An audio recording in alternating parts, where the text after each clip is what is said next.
नमस्कार, आदाब। मैं inspector Adil Khan, crime petrol Dastak में आपका स्वागत करता हूँ। जिस औरत का कत्ल हुआ उसका नाम डॉली सिंह था, और डॉली का कत्ल इसलिए हुआ क्योंकि वो मुजरिम का कोई गहरा राज जानती थी, कोई ऐसा राज जो कई निर्मम हत्याओं की वजह बनने वाला था। डॉली ने इस दस्तक को महसूस भी किया था, और उसके कत्ल के बाद मुजरिम का ये राज ही रह गया। और हैरानी की बात यह थी कि डॉली की मौत के 2 महीने बाद भी उसके कत्ल के बारे में किसी को कुछ नहीं पता था। लेकिन डॉली का कत्ल इस केस का आखिरी चैप्टर नहीं था। अब हमारे सामने मुजरिम का एक ऐसा चैप्टर आया जो भयंकर खून खराबे की तरफ इशारा कर रहा था।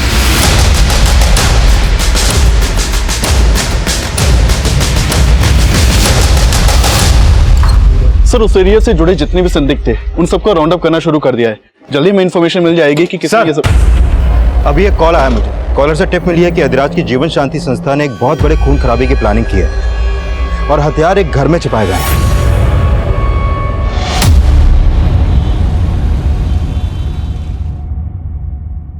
पूजा बेटा, ये देख। अरे भाई, लड़के तो सारे ही सही हैं। तुझे इनमें से कोई लड़का पसंद है तो बता, रिश्ते की बात चलाते हैं फिर। पापा, सच बोलूं तो मुझे इनमें से कोई भी लड़का पसंद नहीं। मैं बस इतना चाहती हूँ कि मेरा हस्बैंड एक गवर्नमेंट ऑफिशियल, स्टेबल जॉब और सिक्योर्ड फ्यूचर। That's it. शादी में बहुत दहेज देना पड़ेगा। हाँ, इसका भाई तो कुछ करता नहीं, सब माँ बाप को ही तो देना पड़ेगा। अरे माँ, तुम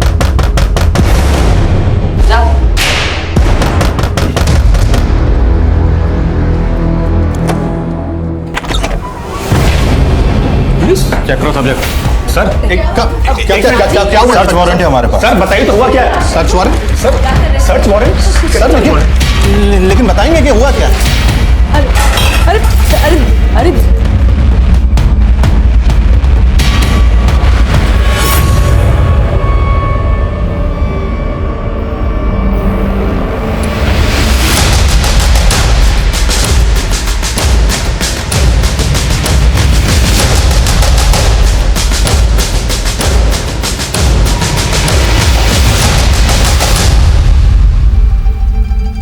हमारी समझ में कुछ नहीं आ रहा है कि वो हथियार यहाँ कैसे आए।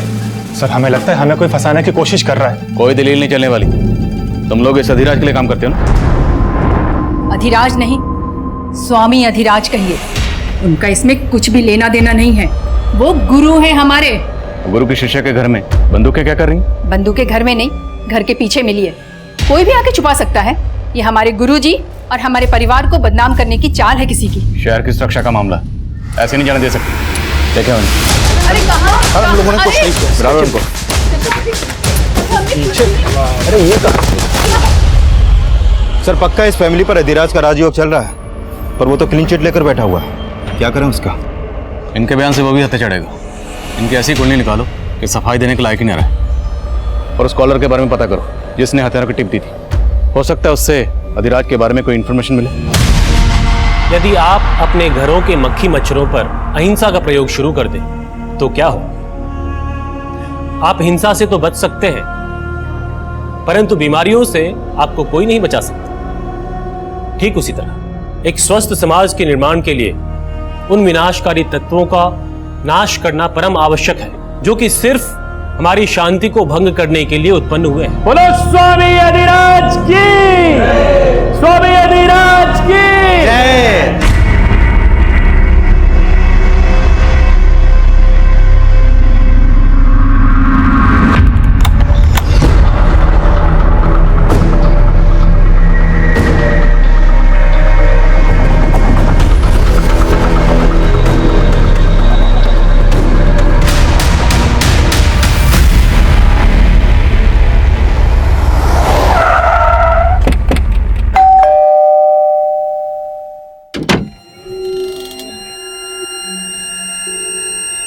हमें रमेश शुक्ला से मिलना।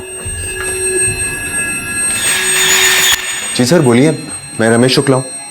रमेश जी, आपने जो फ़ोन करके हमें इन्फॉर्मेशन दी उसके लिए थैंक यू वेरी मच। एक मिनट सर, मैंने आपको कॉल किया? हाँ, आपने तो कॉल किया था मुझे। अच्छा बताइए कि आपको अधिराज की फॉलोअर फैमिली के घर में पिस्तौल्स होने की इन्फॉर्मेशन कहाँ से मिली थी? सर, ये क्या बोल रहे हैं आप लोग? मेरी समझ में कुछ नहीं आ रहा है और मैंने आपको कोई कॉल नहीं किया था। लेकिन मुझे जिस नंबर से कॉल आया वो आपके ही नाम पर इसी एड्रेस पर रजिस्टर्ड है। ये देखिए। सर ये एड्रेस तो मेरा है सर, लेकिन ये नंबर तो मेरा है ही नहीं। लेकिन रमेश जी 15 दिन पहले ये नंबर आप ही के डॉक्यूमेंट से खरीदा गया। आप इस्तेमाल नहीं कर रहे तो कौन कर सकता है?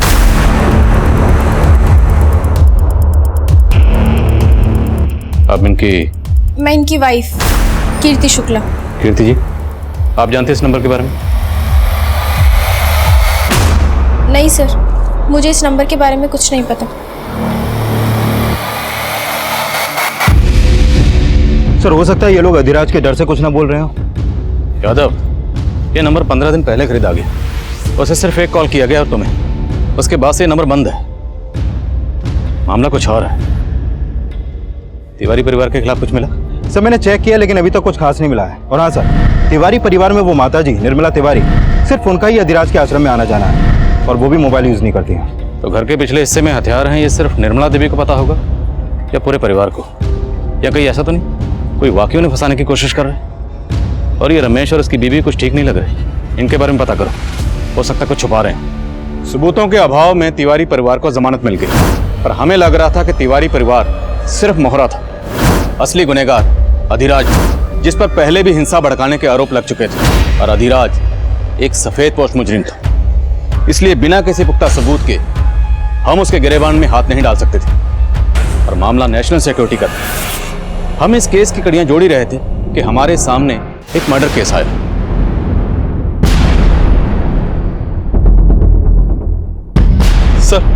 सर यहाँ आसपास के इलाके में कहीं भी सीसीटीवी नहीं है। लोगों से भी पूछताछ की लेकिन कुछ पता नहीं चल पाया।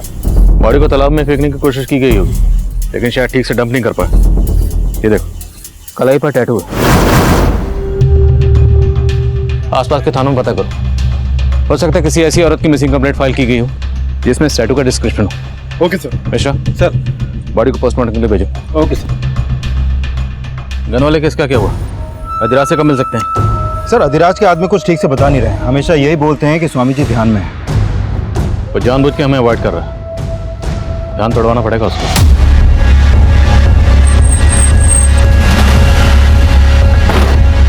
कहिए। अधिराज से मिलना। स्वामी जी भोजन ग्रह कर रहे हैं, अभी किसी से मिल सकते हैं? अरे मैंने आपसे कहा स्वामी जी भोजन ग्रह कर रहे हैं। अरे मैंने आपको कहा स्वामी जी भोजन ग्रह कर रहे हैं। देखिए, आने दो। आइए बैठिए, इनके लिए भी भोजन लगाइए। हम यहाँ खाना खाने नहीं आए, तेरी खुराक जानने आए। सुना तुम्हारी संस्था के लिए हथियार बन रहे हैं? हम तो शुरू से ही असामाजिक तत्वों के निशाने पे हैं। यदि उनका बस चले तो हमारे आश्रम में भी 2-4 बम गिरा दें। बातों के दिखाते हो तुम लोग। तुम्हारी शिष्या निर्मला तिवारी के घर पर 5 पिस्तौल मिले, बाकी असला बारूद कहाँ छुपा रखा? निर्मला देवी हमारी शिष्या हैं, इसलिए हम दावे के साथ कह सकते हैं कि उनका इन हथियारों से कोई लेना देना नहीं है, और ना ही हमारी संस्था की किसी भी सदस्य का। यह अवश्य हमारे शत्रुओं की चाल है, एक षड्यंत्र है। हिंसा भड़काने के आरोप पहले भी लग चुके हैं तुम। बस हमारी मुलाकात पूर्ण हो गई, अब आप सब लोग जा सकते हैं। और ध्यान रहे इंस्पेक्टर, अगली बार जब आप आए तो अपने साथ अनुमति लेके आइएगा, वरना आप तो जानते ही हैं हमारे भक्तजन क्या क्या कर सकते हैं। हम तो जानते हैं कि तुम्हारे भक्तजन क्या क्या कर सकते हैं, लेकिन शायद तुम नहीं जानते कि हम क्या कर सकते हैं। अब आप कहाँ जा रही हैं? गुरुजी से मिलने। बात तुम्हारे आगे तो हाथ जोड़ रहे हैं। इतना सब कुछ हो गया घर में, लेकिन गुरुजी गुरुजी ने हमेशा हमारा भला चाहा है, और आगे भी हमारी नैया वही पार लगाएंगे। माँ जी, नैया डूब रही है, अब तो स्वामी जी की पतवार छोड़ दो।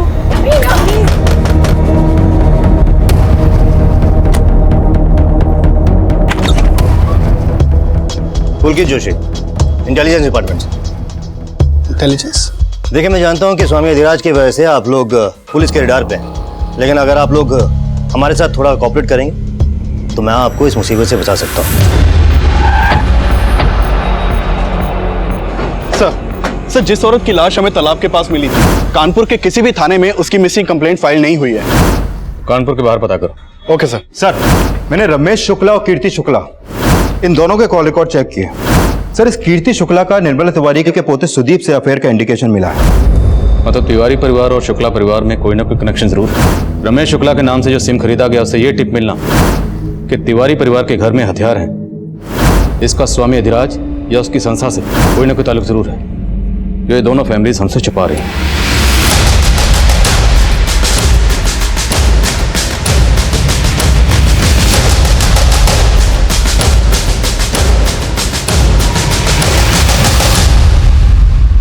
अगर आप लोग बोलेंगे कि आप लोगों में से किसी को भी उन पिस्टल्स के बारे में कोई जानकारी नहीं,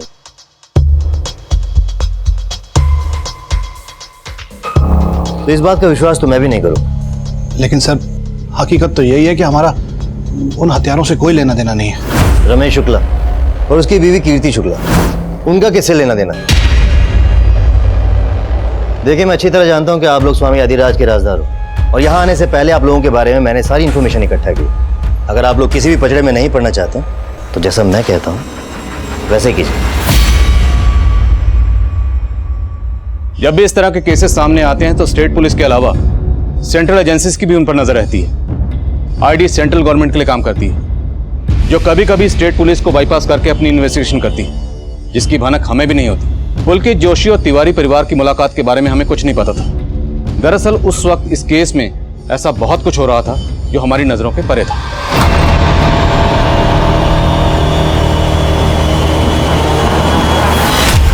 हाँ, मैं सुप्रिया का ब्रेन वॉश करने की कोशिश कर रही हूँ, पर फिलहाल सिचुएशन ऐसी है कि हमें सब्र करना ही होगा। हाँ, लेकिन मैं इतनी जल्दी उससे कैसे बात कर लूं? एक मिनट, दरवाजे पर कोई है, मैं बाद में बात करती हूँ।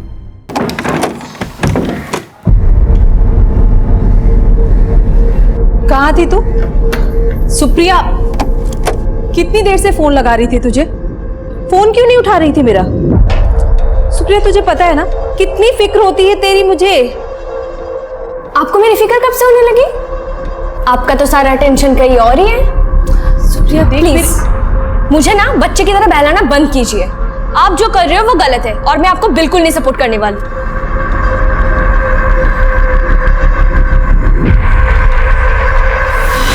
सर देखिए, कोई गलत फहमी हुई है आपको।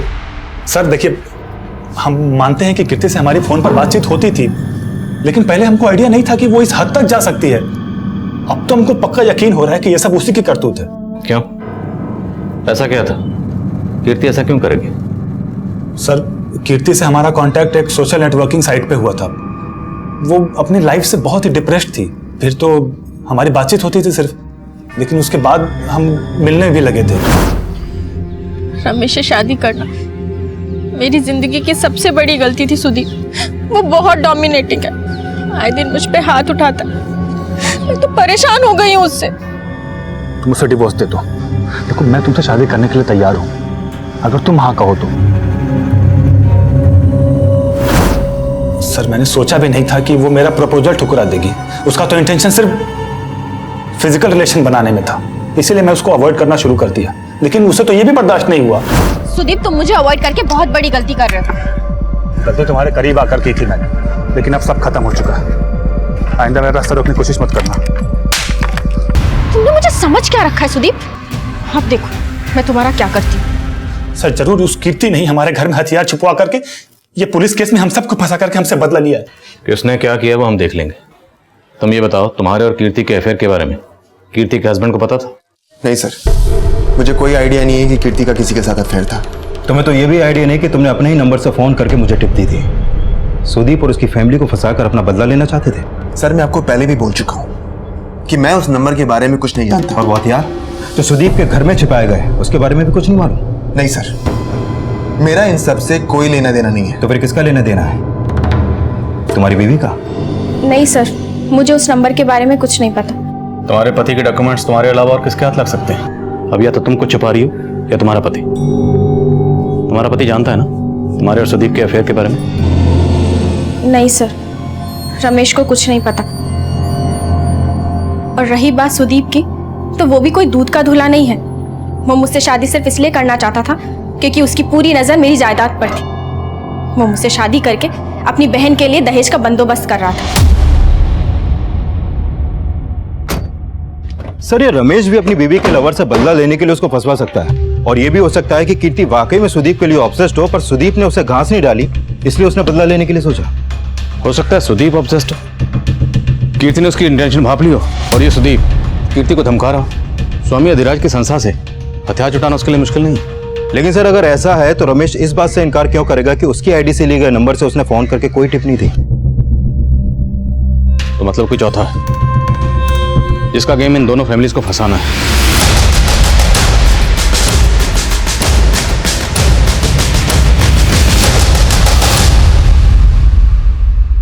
अरे तुम समझ क्यों नहीं रहे हो? कर तो रही हूं मैं कोशिश। ये सही समय नहीं है, हमें थोड़ा और वेट करना पड़ेगा। हाँ 1 मिनट, बाद में बात करती हूँ, बाय। ये लीजिए। क्या है ये? इन पेपर्स में साफ लिखा है मैं अब इस घर की बराबर की हकदार हूँ। सुप्रिया ये सब क्यों कर रही है तू? ये प्रॉपर्टी पापा की थी ना, तो उनके मौत के बाद आप अकेले तो मालिक नहीं बन सकती। आप मुझे मेरा हिस्सा दे दीजिए और अलग हो जाइए। कल्याण, गुरुजी, पुलिस अब सुदीप को तंग करने लगी है, आप कुछ कीजिए ना। आप हमारे सानिध्य में हैं, अपनी समस्त चिंताएं हमें दे दीजिए और निश्चिंत रहिए। परंतु स्मरण रहे, आपका समर्पण पूर्ण होना चाहिए। ऐसी कोई बात ना हो जो हमसे छुपी हो। कुछ तो ऐसा है जो आप छुपा रही हैं हमसे। गलती हो गई गुरुजी, बहुत बड़ी गलती हो गई। आप तो परम ज्ञानी हैं गुरुजी, आपको जानते हैं। हम आपको उस आईडी एजेंट के बारे में बताने ही वाले थे गुरुजी। ID agent? कौन आईडी एजेंट?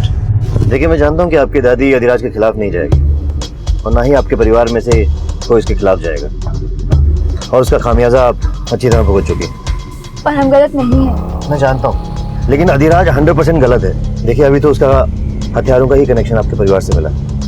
अगर अब भी आप लोगों ने मेरी बात नहीं मानी तो आप लोगों को कोई बचा नहीं पाएगा। पर इसमें मैं क्या कर सकती हूँ? मेरी बात कोई नहीं सुनेगा। आपका घर इसी गली में है ना? जी। देखिए सवाल सिर्फ आपकी बदनामी का नहीं, नेशनल सिक्योरिटी का सवाल जो मैं आपकी फैमिली से एक्सपेक्ट करता हूँ, क्या मैं आपसे एक्सपेक्ट कर सकता हूँ? मैं क्या कर सकती हूँ? अगर आप आईडी की मदद करेंगे तो मैं आपको जरूर बताऊंगा कि आपको क्या करना होगा।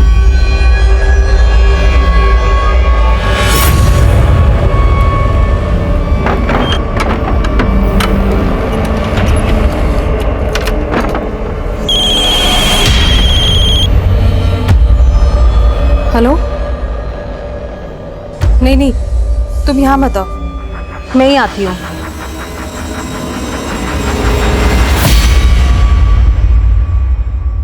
पोस्टमार्टम रिपोर्ट के मुताबिक इसकी उम्र 25 से 28 साल के बीच की होगी। लेकिन सर कानपुर और उसके आसपास के एरिया में इस उम्र की औरत की कोई भी मिसिंग कंप्लेंट दर्ज नहीं हुई है। पर मौत की वजह है सफोकेशन।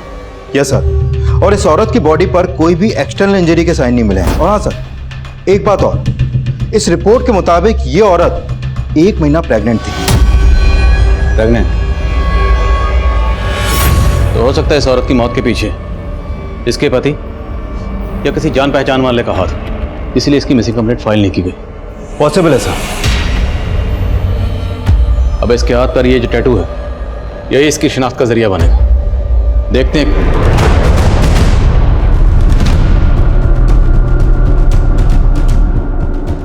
आई थिंक ये टैटू मैंने कहीं और भी देखा है।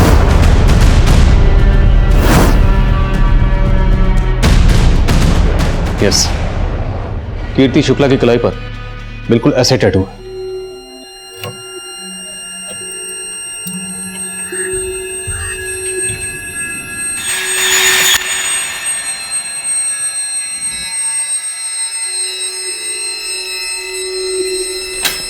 रमेश, क्या ये सब? रमेश मैं तुम्हें बताने ही वाली थी। क्या बताने वाली थी? बेवकूफ समझ के रखा है तुमने मुझे? आखिर दिखा दी तुमने अपनी जात। पहले खुद आईना देखो, तुम्हारी जात क्या है मालूम है मुझे। पता नहीं रोज कितनी लड़कियों के साथ जाकर सोते हो। रमेश हाथ उठाना मुझे भी आता है, आज गलती कर दी, आइंदा मत करना।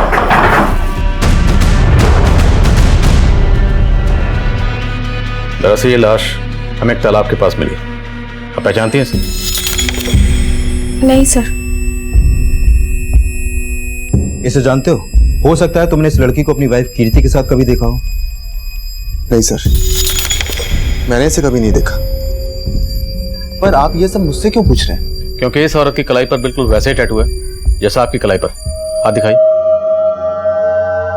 ये देखिए, फर्क सिर्फ इतना है कि इस औरत के हाथ में जो टैटू है उसमें ए लिखा है और आपके के। ये टैटू आपने कहां से बनवाया? याद नहीं है, बहुत टाइम हो गया है। याद नहीं मतलब? ये टैटू आपने कहां से बनवाया, आपको याद नहीं?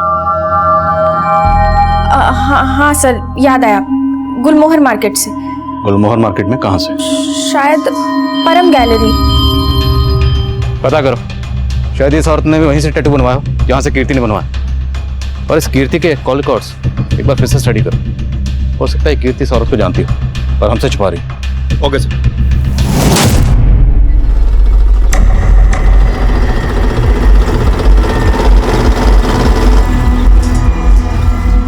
मुझे लगा नहीं था कि तुम आओगे, पर तुम तो देश की सुरक्षा को लेकर वाकई कंसर्न हो। देखिए, मुझे आपके इस मिशन में कोई इंटरेस्ट नहीं है।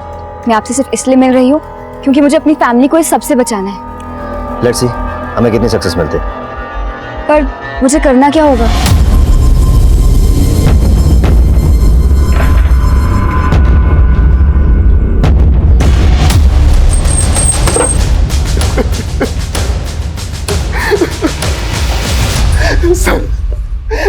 सर जब मैं घर आया तो दरवाजा लॉक था। मुझे लगा कि कीर्ति कहीं बाहर गई होगी, तब मैंने अपनी चाबी से दरवाजा खोला तो देखा कि कीर्ति अंदर।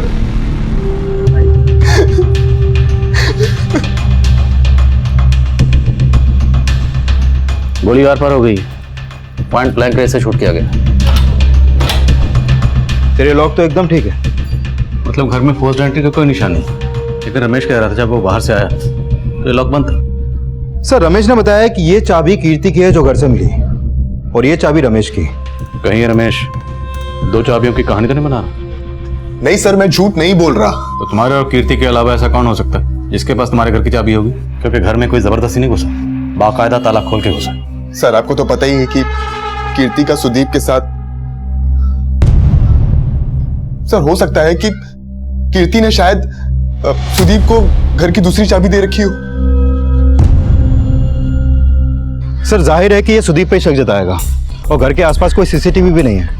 लेकिन मैं खबरियों से पता करवाता हूँ कि मर्डर के वक्त ये दोनों कहाँ थे। एक हफ्ता पहले जिस औरत की लाश मिली थी उसकी कलाई पर ठीक वैसे टैटू था जैसा कीर्ति की कलाई पर। पर अभी तक ना उस औरत की शिनाख्त हो पाई है और ना ही ये पता चल पाया कि वो टैटू कहाँ से बनवाया गया। दोनों के कत्ल के पीछे कोई ना कोई कॉमन कनेक्शन जरूर है।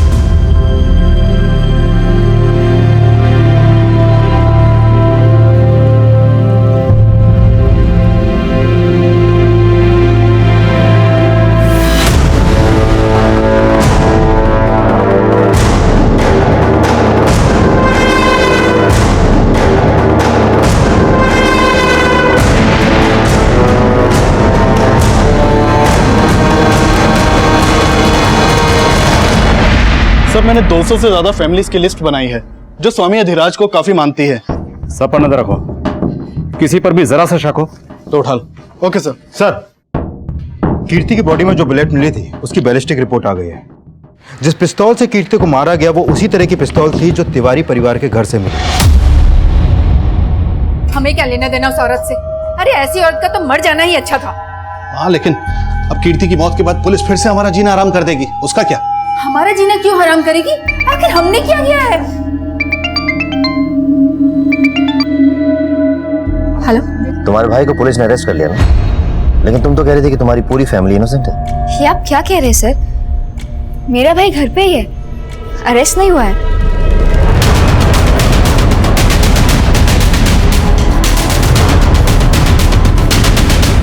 लेकिन साहब, अरे क्या हुआ? ये क्या कर रहे हैं आप लोग? कहाँ ले जा रहे हैं? कहाँ ले जा रहे हैं साहब?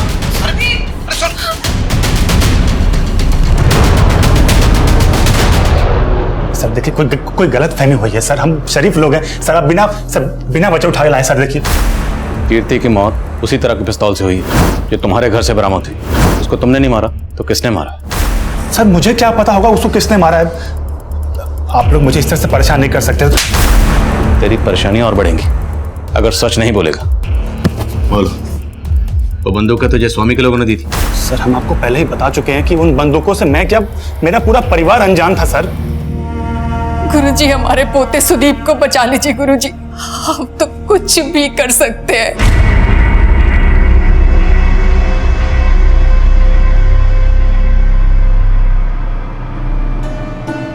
देखिए, समय ठीक नहीं चल रहा है। हमारा सुझाव आपको यह है कि अपने समस्त परिवार को लेकर किसी दूसरे शहर चली जाइए। लेकिन गुरुजी, सुदीप वो तो पुलिस हिरासत में है।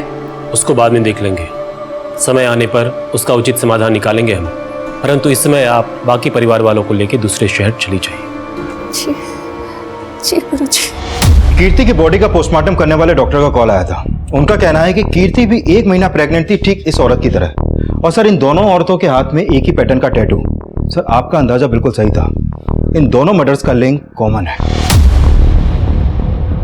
लेकिन कीर्ति प्रेग्नेंट है, ये बात उसके पति रमेश ने हमसे क्यों छुपाई? सर, मैंने रमेश से पूछताछ की थी। उसका कहना है कि उसने ये बात इसलिए छुपाई क्योंकि उसे लगता था कि कीर्ति के पेट में जो बच्चा था वो उसका नहीं बल्कि सुदीप का था। सर वो रमेश झूठ बोल रहा है। अरे मेरा तो कीर्ति से 2 महीने पहले ब्रेकअप हो गया था, तो उसके पेट में 1 महीने का बच्चा वो मेरा कैसे हो सकता है? सर, ये अधिराज का चेला है, इतनी आसानी से नहीं उगलेगा। सर, एक काम करते हैं, इसका डीएनए मैच करवाते हैं कीर्ति से और उस औरत से जिसकी लाश हमें तालाब के पास मिली थी, और रमेश से भी। क्या पता भाई कोई कहानी बना रहा हूँ। यादव, हो सकता है इन दोनों के अलावा ये कोई तीसरा ही हो जो ये सारा खेल खेल रहा है। क्योंकि रमेश की आईडी से जो सिम खरीदा गया था उससे वो कॉल हमें किसने किया था ये अभी तक पता नहीं चला।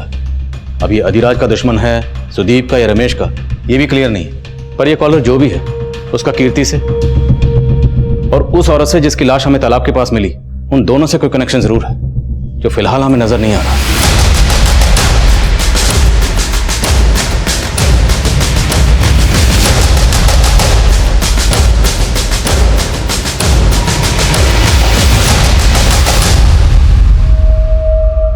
संभाल के लेके जाना और ऐसी जगह छुपाना कि किसी को भनक न लगे। पुलिस ने मुस्तैदी बढ़ा दी है। अधिराज के फॉलोअर्स में से हमने इसे 0 डाउन किया है। इसी ने तुम्हारे घर पे हथियार रखवाए थे। ये तो गौतम जी है, अधिराज जी के महंत। आश्रम के अलावा इसके किसी और ठिकाने का पता है तुम्हें? सर, हमने अधिराज के लोगों में से इस गौतम को 0 डाउन किया है। सर, खबरियों से पता चला है कि मेरठ से खरीदे गए हथियारों की डील के वक्त ये गौतम भी वहां मौजूद था। सर, इस गौतम का आश्रम के अलावा एक और ठिकाने का पता चला है। उठाओ इस गौतम। Okay sir.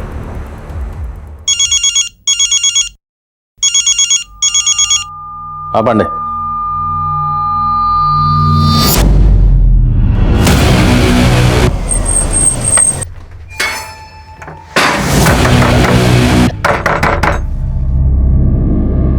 आसपास देखो, लगता है घर में नहीं है, शायद किसी ने देखा हो।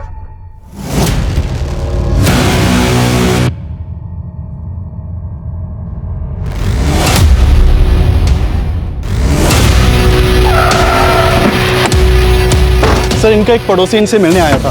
बेल बजाने पर जब गेट नहीं खुला तो उसने खिड़की से झांक के देखा तो लाश दिखाई दी। सर, जब हम यहाँ पहुंचे तो दरवाजा अंदर से ही बंद था। वर्षा त्यागी और कलाई पर वी का टैटू और कीर्ति की कलाई पर के का टैटू था। वर्षा और ए, 3 औरतें जिनकी कलाई पर उनके नाम के पहले अक्षर का टैटू है, वो तीनों मारी जाती। उन तीनों औरतों का आपस में क्या कनेक्शन हो सकता है? हाँ यादव, बोलो। सर, गौतम को तो उठा लिया, लेकिन अपना कांस्टेबल लालजी यादव वो शहीद हो गया। सर, बहुत हथियार मिले हैं इसके घर से। ये सर ठीक नहीं है, लगता बहुत बड़ा रैकेट है इसके पीछे। वो वाली बंदी दे। अरे तू जा, जल्दी जा, जल्दी अपना सामान लेके आ। दादी, मुझे कुछ समझ नहीं आ रहा। सुदीप पुलिस कस्टडी में और हम दिल्ली जा रहे हैं। ये हम ठीक नहीं कर रहे।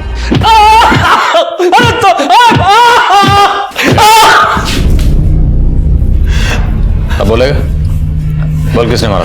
मानते हैं कि उस हवलदार को हमने मारा साहब, लेकिन उस औरत को नहीं मारा साहब। बोल किसने मारा? इन औरतों के पेट में किसका बच्चा था? तेरा या तेरे स्वामी का? नहीं स्वामी जी का और ना ही हमारा। ये जो 3 औरतें मारी गई हैं ना, इस टैटू का तुझसे या तेरे उस स्वामी से क्या ताल्लुक है? बोल। ADK कोड है कोई? क्या मतलब है इसका?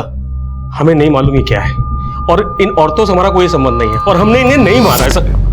तेरे घर में जो बंदूकें मिली हैं वो दिवाली पे आतिशबाजी के लिए रखी थी, ऐसे नहीं मानेगा। वॉश करो जरा इसे।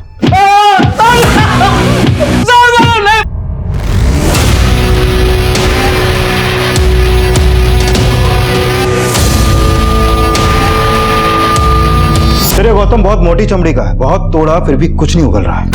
फिर एक काम करें, इसके स्वामी अधिराज को उठाएं। नहीं यादव, इस अधिराज को बिना पुख्ता सबूत के उठाना ठीक नहीं होगा। इसके फॉलोअर हंगामा करेंगे। सही वक्त का इंतजार। सर वर्षा के घर पे जो मोबाइल मिला था उसे ऑन किया। वर्षा के नंबर से आखिरी कॉल विक्रांत नाम के आदमी को किया गया था। सर इस वर्षा और विक्रांत के बीच में काफी लंबी बातें होती थी, लेकिन अभी विक्रांत का नंबर बंद है। वर्षा की बेटी? तो वर्षा की बेटी सुप्रिया का नंबर भी फोन में सेव था। उसे फोन किया तो उसने बताया कि वो जयपुर में है और वो यहाँ आ रही है। वर्षा ने जैसे लास्ट कॉल किया, क्या नाम बताया? सर विक्रांत। विक्रांत मतलब V for Varsha, V for Vikrant.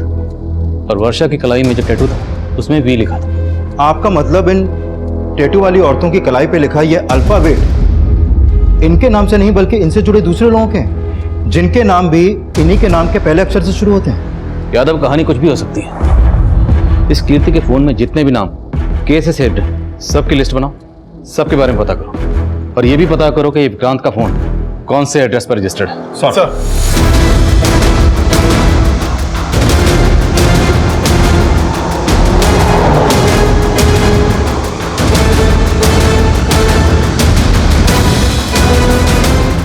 Hello, Kanpur airport. Sir Kirti के मोबाइल में 2-3 नंबर ऐसे हैं जो के से शुरू होते हैं, लेकिन कीर्ति के इन लोगों से उतनी बातें नहीं होती थी जितनी वर्षा की विक्रांत से होती थी। सर वर्षा जिस नंबर पर कॉल करती थी वो नंबर विक्रांत का है ही नहीं। दरअसल वो नंबर इस डॉली सिंह के नाम पर सुभाष नगर के एड्रेस पर रजिस्टर्ड है। सर ये photo mobile network service provider से मिला है। अगर वो नंबर डॉली का था तो वर्षा ने डॉली का नंबर विक्रांत के नाम से क्यों सेव कर रखा है? सर पता चला है कि कानपुर से दिल्ली जाने वाली एक फ्लाइट में बॉम्ब है और निर्मला तिवारी और उसका परिवार उसी फ्लाइट से दिल्ली जाने वाला है। इस खबर ने पूरे शहर में रेड अलर्ट कर दिया। हमने तुरंत एयरपोर्ट पुलिस को इन्फॉर्म किया कि जिस फ्लाइट में बॉम्ब होने की खबर है उसमें हमारी सस्पेक्ट तिवारी फैमिली ट्रैवल कर रही है। एयरपोर्ट पुलिस ने तिवारी फैमिली से पूछताछ की, लेकिन उनके लगेज में कुछ भी सस्पिशियस नहीं मिला और ना ही फ्लाइट में बॉम्ब था। फ्लाइट कैंसिल हो गई और तिवारी परिवार को रिलीज कर दिया गया। लेकिन हम अभी ये जानना चाह रहे थे कि तिवारी परिवार ने अचानक दिल्ली जाने का प्लान क्यों बनाया। क्या गौतम जी को आपने हथियारों के साथ पकड़ा? हथियार तो आपके यहाँ से भी मिले थे, फिर हैरान होने का इतना नाटक क्यों कर रही हैं? नाटक नहीं कर रहे थे साहब। गौतम जी को हम गुरुजी की तरह ही मानते थे और हमको कुछ नहीं पता है। जरूर कोई गलत फहमी है साहब। और सुदीप भी बेकसूर है, उसको छोड़ दीजिए। तो सुदीप के अंदर होते ही दिल्ली क्यों भाग रहे थे? भाग नहीं रहते साहब, वो तो गुरुजी ने कहा था इसीलिए जा रहे थे। पूजा ने कहा था मत जाओ, लेकिन पूजा का सर वो एयरपोर्ट में पूछताछ हुई थी ना हम लोगों से, वो पहले फ्री हो गई तो पहले निकल गई थी, पर अभी तक घर नहीं आई सर। घर नहीं मत। हाँ यादव बोलो। सर सुभाष नगर थाने से पता चला है कि डॉली सिंह की मौत तो 2 महीने पहले ही हो चुकी है।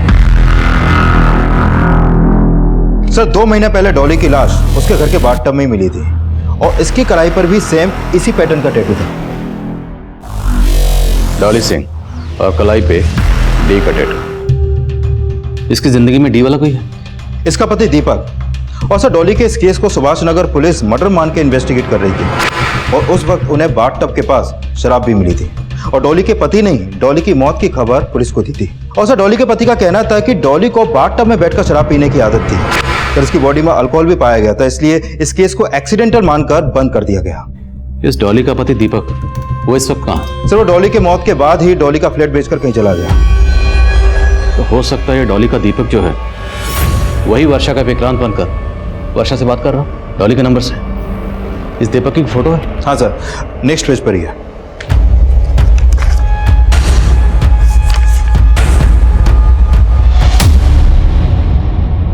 सर मैंने मम्मी को बोला था कि अब विक्रांत से दूर रहो, वो अच्छा आदमी नहीं है। पर मम्मी उससे शादी करना चाहती थी, इसीलिए मैं मम्मी से दूर रहने लगी थी। यही है विक्रांत? हाँ सर, यही वो आदमी है जिसकी वजह से मेरी मम्मी ने सुसाइड किया है। डॉली का दीपक ही वर्षा का विक्रांत है, तो क्या कीर्ति का के और इस औरत का ए भी है? सर ये आदमी इस औरत का ए है कि नहीं ये कह पाना मुश्किल है अभी, क्योंकि अभी तक इस औरत की कोई पहचान नहीं हो पाई है। लेकिन सुदीप कीर्ति से सोशल मीडिया से टच में आया था कि ये आदमी भी कीर्ति से सोशल मीडिया के थ्रू मिला हो। सुदीप कीर्ति को भी अच्छी तरह से जानता था, तो हो सकता है सुदीप इस आदमी को भी पहचानता। सर ये तो इंटेलिजेंस डिपार्टमेंट का एजेंट पुलकित जोशी, इंटेलिजेंस डिपार्टमेंट से। इसने हम लोगों को अपना मुखबिर बनने का ऑफर दिया था। क्या हुआ? क्या ढूंढ रही?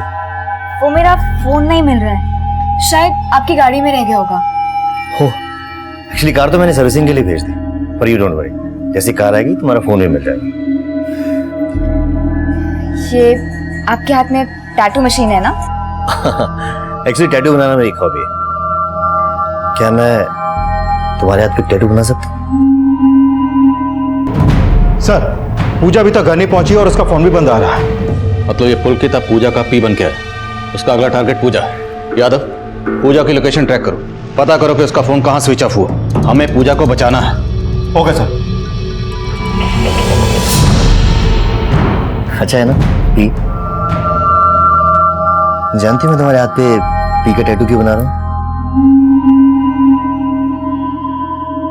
क्योंकि तुम्हारा नाम भी पी से है और मेरा नाम भी पी से है।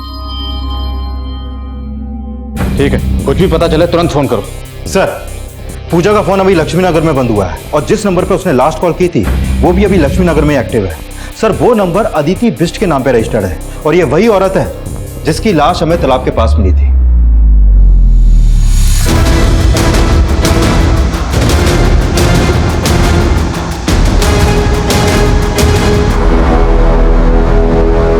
It means you love me.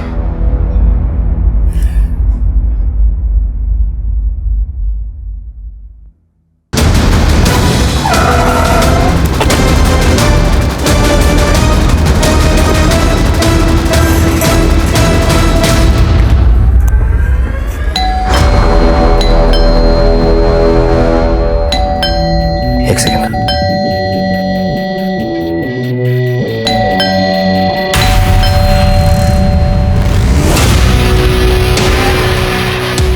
Vijay, gun इधर, गन इधर।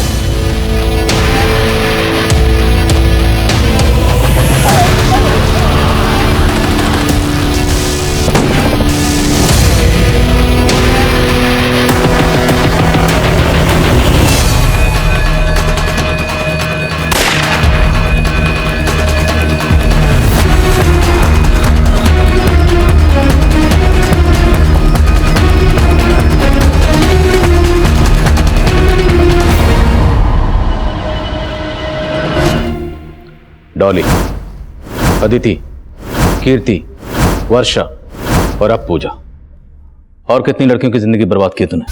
4 और, लेकिन उन्हें मारा नहीं था मैंने, छोड़ दिया था। और डॉली को उनके बारे में पता चल गया था, वो मुझे अंदर करवाना चाहती थी, इसलिए मैंने उसे ऊपर पहुंचा दिया। फिर डॉली के घर पे कब्जा करके उसे बेच दिया। अदिति को भी इसी मकसद से मारा? अदिति का तो अमन था, बहुत प्यार करती थी मुझसे, उसे मारना नहीं चाहता था, लेकिन वो बेवकूफ हमारे प्यार की निशानी चाहती थी। बच्चा, एंड आई हेट किड्स। और वर्षा से मैं उसका घर हासिल करना चाहता था, लेकिन वो अपनी बेटी के कारण शादी के लिए रेडी नहीं हो रही थी। और जब मुझे पता चला कि उसने अपना घर अपनी बेटी के नाम कर दिया तो छोड़ दिया मैंने उसे, मारा नहीं। और उसकी मौत का जिम्मेदार तू ही है।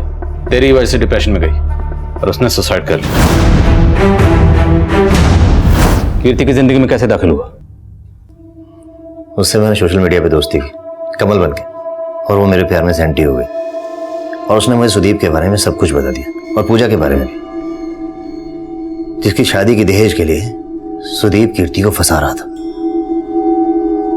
और फिर मैंने पूजा का मैट्रिमोनियल प्रोफाइल देखा। उसे देखती तो मैं उसके प्यार में पागल हो गया।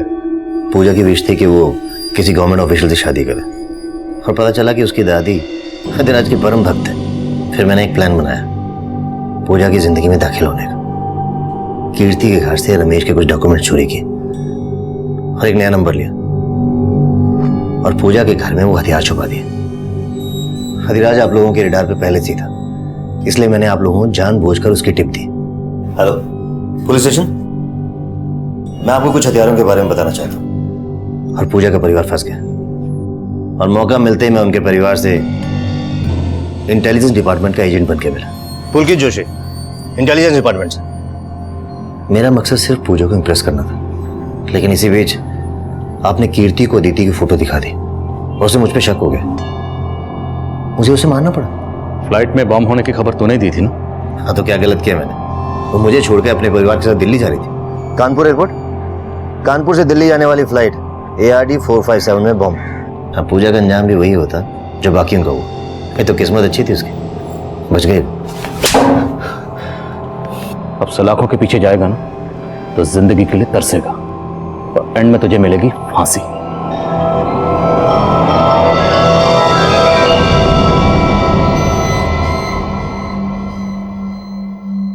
हमारे सपने भी कभी कभी दूसरे के जुर्म की दस्तक बन सकते हैं। ऐसा ही कुछ इस केस में भी सामने आया था, और उस जुर्म ने दस्तक दी थी जब पुलकित जोशी नाम रख के एक मुजरिम फेक ID एजेंट बनके तिवारी परिवार से मिला था, और तिवारी परिवार ने हमसे वो बात छुपाई, और उस मुजरिम ने ऐसा शातिर जाल बिछाया कि तिवारी परिवार को इस बात की भनक तक नहीं लगी कि उनकी बेटी पूजा लगातार एक खूंखार मुजरिम से मिल रही थी। ये तो गनीमत थी कि वक्त रहते हम पूजा को बचा पाए, वरना पूजा का भी वही अंजाम होता जो डॉली, कीर्ति, अदिति और वर्षा का हुआ।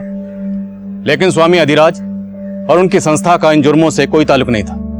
उनकी संस्था से जुड़े गौतम ने संस्था के बाहर रहकर हथियारों की खरीद फरोख्त की थी। वो अब न्यायिक हिरासत में है, और कई नाम रखने वाले पुलकित जोशी का असली नाम जगबीर सिंह है। उस पर हत्या, धोखाधड़ी और आपराधिक साजिश का मुकदमा चल रहा है, जिसका फैसला आना भी बाकी है। हमारे आज के एपिसोड की दूसरी कहानी।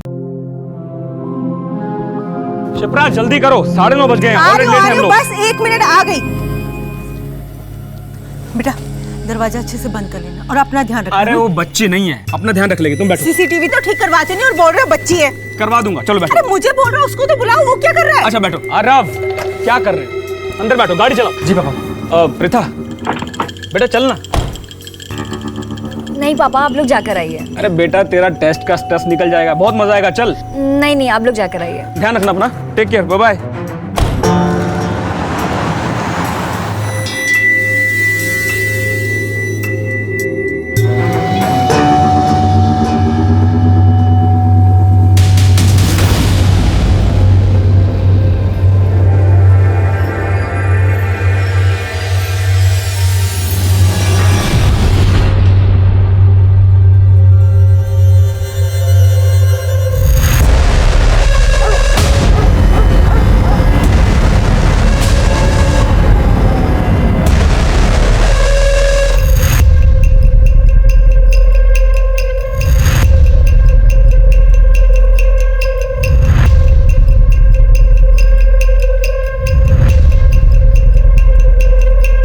छोटे छोटे सामान उठाना। वो तो ठीक है, लेकिन ये चंदू कहाँ गया? भाड़ में जाए चंदू, तू हथौड़ा दे।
सोनिया।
चाबी कहीं, हाँ ठीक है, आया, मैं आ गया।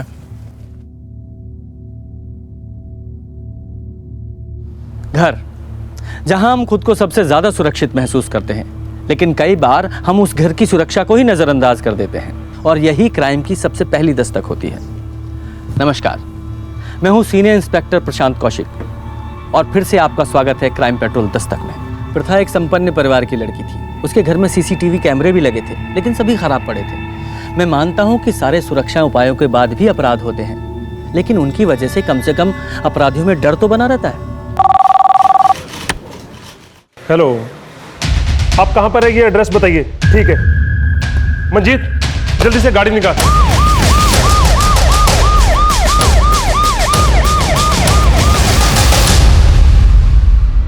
सर, ये फोन बेडरूम से मिला। ये आपकी बेटी का फोन है? जी। फॉरेंसिक के लिए भिजवाओ। सर, यह समय आपसे बात करने का नहीं है, लेकिन फिर भी आप कुछ बता सकते हैं कैसे हुआ? सिंह जी, पूरे घर से फिंगरप्रिंट्स उठवाओ। जी सर। प्रीता, प्रीता, माँ ये सब कैसे हुआ? पापा, प्रीता, प्रीता।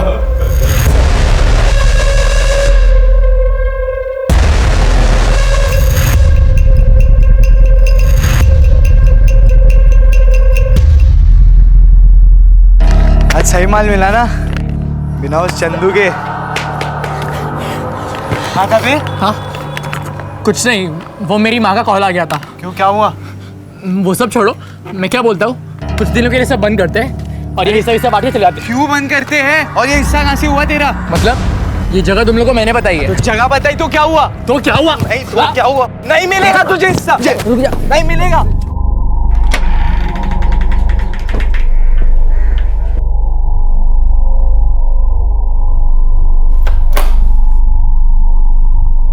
चंदू,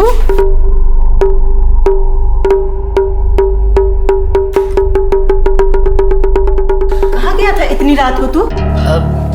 आप सोइए ना, काया हमारा दिमाग खराब कर रही है। अरे पर था कहाँ तू? हाँ मैं से दोस्तों के साथ थे।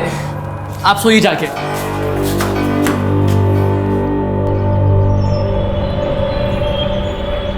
वाहेगुरु जी, अच्छे लोगों के साथ ऐसा क्यों कर देते हैं?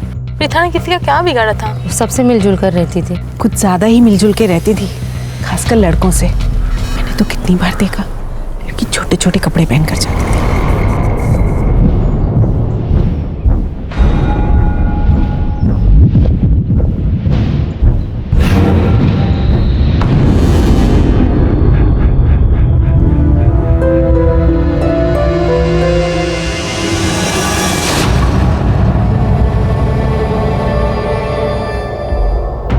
मुझे जल्द से जल्द प्रीता के कॉल डिटेल्स चाहिए और अच्छे से चेक करो, कुछ ना कुछ जरूर मिलेगा। Yes sir.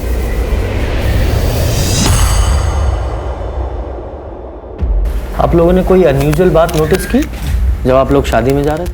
हमें निकलते निकलते 9:30 बज गए थे। ऑलरेडी लेट हो चुके थे तो जल्दबाजी में ध्यान नहीं दिया। आप लोग प्रथा को घर पर अकेला छोड़कर क्यों गए थे? टेस्ट था उसका, मैंने उसे साथ चलने के लिए कहा था, लेकिन वो नहीं मानी। वहाँ जाने के बाद उसका कॉल आया मुझे लेकिन शोर इतना ज्यादा था कि मुझे कुछ सुनाई ही नहीं दिया। शादी कहाँ थी? पास में थे सर, 10 मिनट का रास्ता है। आप वहाँ से घर अकेली आई? मैंने इन्हें ढूंढने की बहुत कोशिश की। जब मुझे ये नहीं मिले तो मैं अकेली घर आ गई। मैं डॉक्टर हूँ सर, एक पेशेंट का फ़ोन आ गया था तो कुछ इमरजेंसी थी तो मुझे उसके पास जाना पड़ा। बाद में शिप्रा का मुझे फ़ोन आया।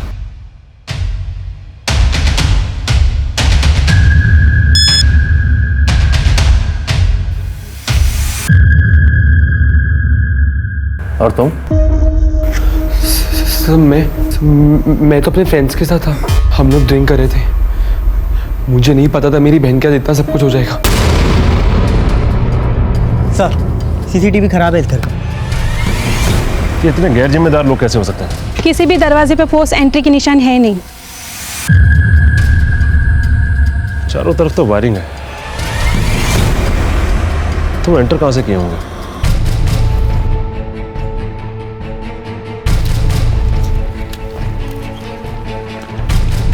जी ये घर किनका है? जी मेरा है। आइए जरा कुछ छानबीन करनी थी।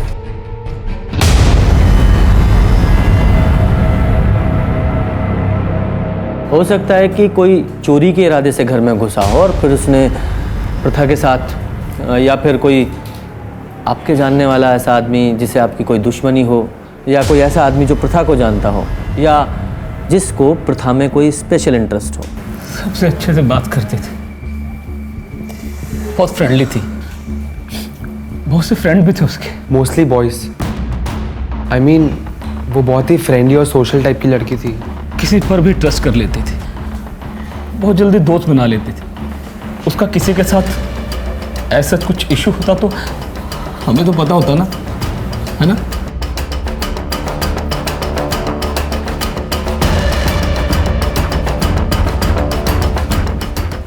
दरवाजे पर कोई फोर्स्ड एंट्री भी नहीं है। आपके घर कोई आने वाला था क्या?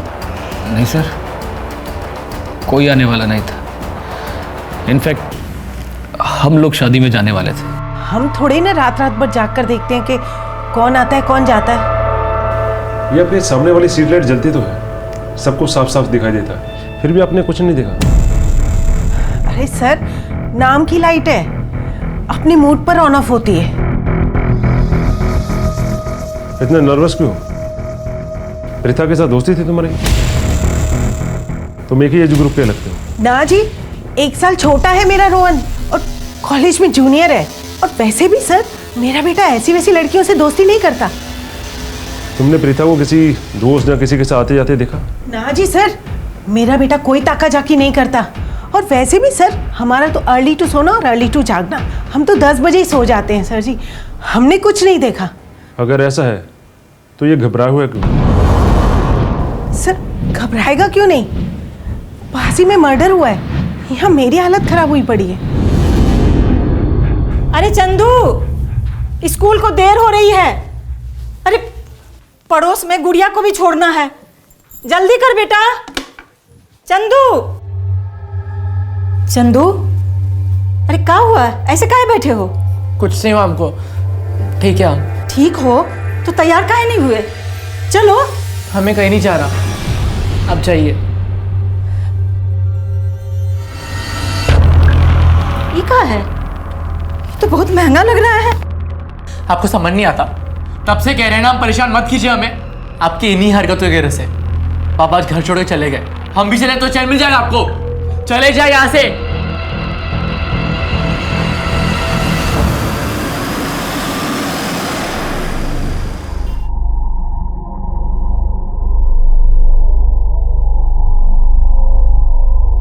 बहुत पुलिस आई है। गई थी मैं। 1 मिनट। क्या हुआ तुझे? हाँ, मिल गई फुर्सत? माफ करना भाभी, थोड़ी देर हो गई। अब जल्दी काम निपटा तू। अच्छा बिजी है, चल ठीक है ना, बाद में बात करते हैं। भाभी, ये पुलिस क्यों आई है? कुछ हुआ है क्या? अपनी शिप्रा भाभी है ना? हाँ। कल रात उसके घर में कोई गुस्सा आया था। उसकी बेटी प्रीता को जान से मार डाला है। अरे मैं तो पहले से ही जानती थी उसके साथ कुछ ऐसा ही होगा। प्रीथा दीदी तो कितनी प्यारी थी, किसी को क्या मिलेगा उसको मार के। मुझे तो लगता है कोई चोर घुसाया होगा, प्रथा ने देख लिया होगा इसलिए जान से मार डाला। ये क्या है? ये तो बहुत महंगा लग रहा है। अब सोच क्या रही है? जल्दी से काम निपटा। अब हाँ अभी करती हूँ। पहले देर से आती है।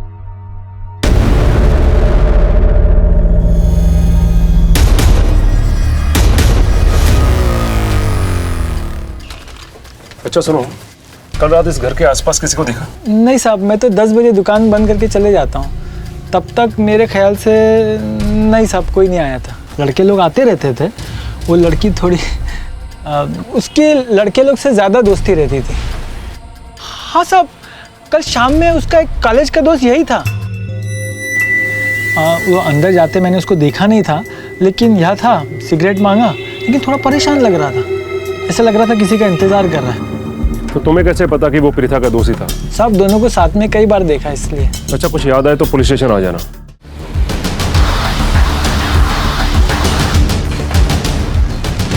सर, प्रीथा की इनिशियल पोस्टमार्टम रिपोर्ट, ये सिर्फ मर्डर ही नहीं है, मर्डर करने से पहले इसके साथ रेप भी किया गया है। सर, ये रेप इतना ब्रूटल था कि ये पहचानने में भी दिक्कत आ रही है कि ये काम किसी एक इंसान ने किया है और लोग भी शामिल थे। काफ़ी इंटरनल इंजरीज हैं सर। ऐसा लग रहा है कि लड़की के प्राइवेट पार्ट को किसी शार्प चीज़ से हार्म किया गया था। एक मासूम सी लड़की के साथ इतना घिनौना काम, वेरी डिस्गस्टिंग। बड़ी शर्म वाली गल है सर। बात सिर्फ शर्म की नहीं है, ताज्जुब की भी है। ऐसा कौन सा रेपिस्ट है जो रेप करने के बाद लड़की को वापस कपड़े पहना दे? और फिर घर में फोर्स एंट्री के भी कोई निशान नहीं है। हो सकता है प्रथा ने किसी जानने वालों को ही घर पे बुलाया हो। पड़ोसियों से पूछताछ की, कुछ पता चला? सर, कुछ खास नहीं पता चला, बस उनका यही कहना था कि उसका नेचर कुछ फ्रेंडली था और ज़्यादातर उसके मेल फ्रेंड्स ही थे। सही से ऐसा लगता है कि उनको उसके कैरेक्टर पे शक था। कोई उसका दोस्त शाम को उसके घर के आसपास भी आया था, जो थोड़ी देर बाद वहाँ से चला गया। मैंने भी उसके बारे में कुछ ऐसा ही सुना है। उसके सारे दोस्तों के बारे में पता करो और अपनी रिपोर्ट्स देखो कि शायद कोई पहले ऐसी रिपोर्ट दर्ज हुई है क्या। हो सकता है किसी गैंग का काम हो। जी सर। और इसके पेरेंट्स को बताना कि लड़की के साथ रेप हुआ है, मुश्किल काम है, टूट जाएंगे बेचारे। लोगों को लगता है कि हम पुलिस वाले बहुत टफ होते हैं। हाँ, हम टफ होते हैं, लेकिन किसी पेरेंट्स को ये बताना कि उनकी बेटी के साथ रेप हुआ है, वो भी इतनी हैवानियत के साथ, हमारे लिए भी इतना आसान नहीं होता। मैं खुद एक बच्ची का बाप हूँ और मैं सपने में भी नहीं सोच सकता कि कभी मेरी बच्ची के साथ भी ऐसा हो। कई बार ऐसी छोटी छोटी चीज़ों के लिए भी लड़कियों को अपना निशाना बना लेते हैं जिनकी हम कल्पना भी नहीं कर सकते। इसीलिए मैं हर एक के बारे में पता करना चाहता था। हमारे पास फिंगरप्रिंट्स के अलावा और कुछ नहीं था। हम अपनी पूरी कोशिश कर रहे थे, लेकिन असली अपराधी हमारी पहुंच से अभी भी बाहर था। प्रीता बहुत अच्छी स्टूडेंट थी सर, और बहुत हेल्पफुल भी थी। अपने दोस्तों पर तो जान छिड़कती थी, खास तौर पर तन्मय के ऊपर। पिछले एक हफ्ते से कुछ प्रॉब्लम चल रही थी सर उनमें। प्रीता तन्मय और उनके दोस्तों के साथ बातचीत नहीं कर रही थी। हाँ, पर ज़्यादा टाइम वो रोहन के साथ रहती थी। रोहन उसका जूनियर था, पर काफ़ी अच्छे दोस्त थे। अच्छा, मुझे इस रोहन से बात करनी थी। क्या वो आया आज कॉलेज? सर, आप मॉम को कुछ मत बोलिएगा, वो बहुत गुस्सा होंगी। सर, मॉम प्रीथा को नहीं जानती, इसलिए उससे चिढ़ती हैं। मैं सब कुछ जानता हूँ उसके बारे में, वो मेरी बेस्ट फ्रेंड थी। फिर तो तुम्हें अच्छे से पता होगा उसका किसी के साथ कोई लड़ाई झगड़ा। कौन कर सकता है ये सब? और हाँ, ये तन्मय कितना अच्छा दोस्त था उसका। सुना है काफ़ी टाइम से आपस में कोई बातचीत नहीं हो रही थी। Sir, last week. What's your problem dude? क्यों तो हमेशा प्रीता की पूछ बनकर उसके पीछे घूमता रहता है? She is my best friend. वो तेरी बेस्ट फ्रेंड होगी, बट वो मेरी गर्लफ्रेंड है। मतलब तेरे मानने से वो तेरी गर्लफ्रेंड बन जाएगी इतना आसान है? हाँ साले, तो ऐसे क्या कर रहे थे तुम दोनों? ये बोल रहा है कि तुम इसकी गर्लफ्रेंड हो और ऐसे बोला है कि मैं तुमसे दूर रहूं। मैं किसी की गर्लफ्रेंड नहीं हूँ, और मुझे ना ये सब नॉनसेंस में पढ़ना ही नहीं है। और तन्मय, तुम मेरे सिर्फ दोस्त हो, so please. But I love you Preetha. यार, ये तू कैसी बात कर रही है? ओह गॉड, मतलब तुम लड़कों की प्रॉब्लम क्या है? मतलब मैंने अच्छे से बात कर ली तो मैं तुम्हारी गर्लफ्रेंड हो गई? मतलब फ्रेंडशिप नाम की कोई चीज होती है क्या? और तन्मय, प्यार तुम्हें है तो वो तुम्हारी प्रॉब्लम है। अगर तुम्हें ये सब चीजें नहीं समझ में आती तो प्लीज मुझसे दूर हो। चलो रोहन।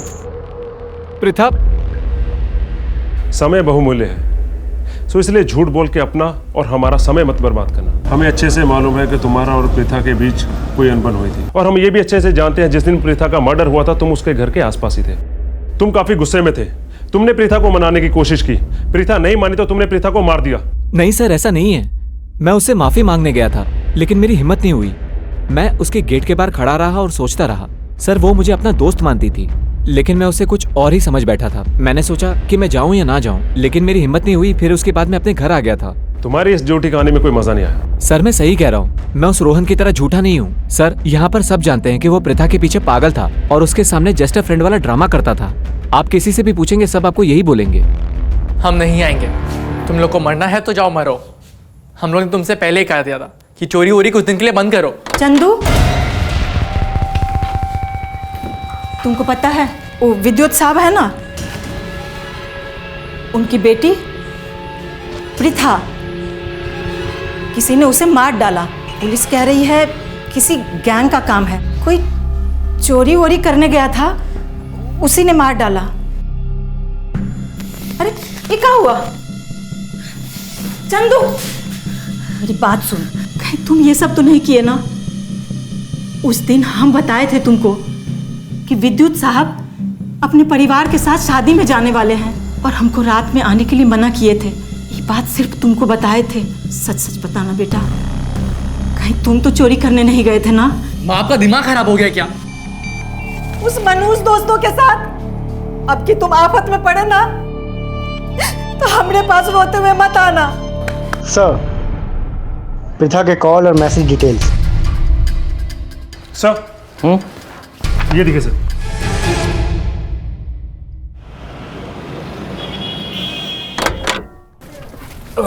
वाहिगुरु।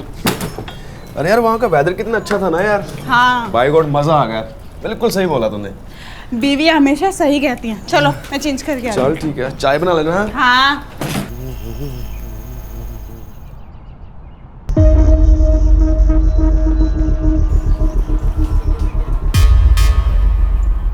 कुलविंदर, कुलविंदर गल सुन यार, मेरा लैपटॉप किथे है यार? लैपटॉप नु छड्डो, अंदर कबड़ च साडे पैसे ते डायमंड रिंग कुछ नहीं पिया। ओ यार, लैपटॉप च मेरे क्लाइंट्स दा जरूरी डाटा सीगा यार। कुछ स्टैचू किथे है? वाल क्लॉक भी नहीं हैगी यार।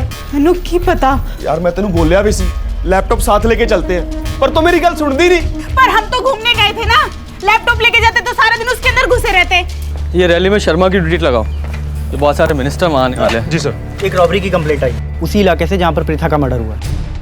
सर, पिछले 6 महीनों में वहाँ पहले भी 2 बार रॉबरी हो चुकी है। तुम इस नए रॉबरी केस को देखो, मैं रोहन से मिलकर आता हूँ। सर, मेरे लैपटॉप में मेरी ऑफिस की बहुत सारी इंपॉर्टेंट फाइल्स थी। बाकी घर का सामान मिले ना मिले, बट प्लीज मेरा लैपटॉप जल्दी से जल्दी ढूंढ दीजिए। सर, 50,000 रुपए, मेरी डायमंड रिंग, स्टीरियो सब कुछ मिसिंग है। एक मिनट, किसी चीज को हाथ मत लगाना। साहब, वो अलका भाभी का काम हम निपटा के आते हैं। अच्छा, ये किस किस को मालूम था कि आप लोग घर से बाहर जाने वाले हैं? सबको ही पता था कि हम लोग बाहर जाने वाले हैं। सर, बाहर एक सीसीटीवी लगा। उसका फुटेज देख सकते हैं? उसका डाटा मेरे फोन से कनेक्ट है, इसमें देख सकते हैं आप।